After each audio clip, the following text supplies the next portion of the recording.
I think that people appreciate nature and see its value when they have the opportunity to experience it. I have an understanding through my work of the threats that it's under, and I feel an obligation to try to speak out and do what I can to help things improve. My name is Denise Breitberg, and I'm a marine ecologist at the Smithsonian Environmental Research Center. One of the things that I think for me growing up just 10 miles from the ocean was a real love of the ocean early on. Being able to go and see the water and walk on the beach even during the winter really, I think, left a lasting impression on me. When excess nutrients, things like nitrogen and phosphorus from fertilizers, from sewage, when too much of that is entering coastal waters, we're fertilizing them just like we would fertilize our lawns. But as the plants that grow decay, that decay process uses up oxygen. And so we're creating large areas in coastal waters that are really uninhabitable for many, many of the organisms that really belong there.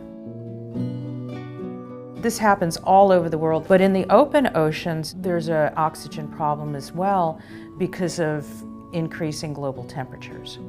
Air warms up, and as the water warms up, water just can't hold as much oxygen. And then at the same time, animals actually need more oxygen when temperatures are higher. This really is a global problem.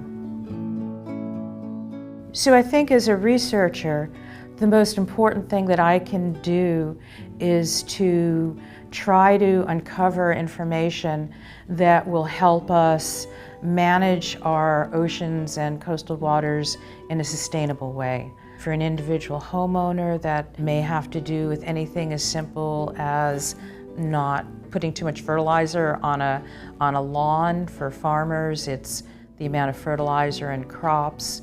For cities, it's good infrastructure that keeps sewage out of the waterways. For example, in Chesapeake Bay, we're now doing a pretty good job of reducing the amount of nitrogen coming into the bay.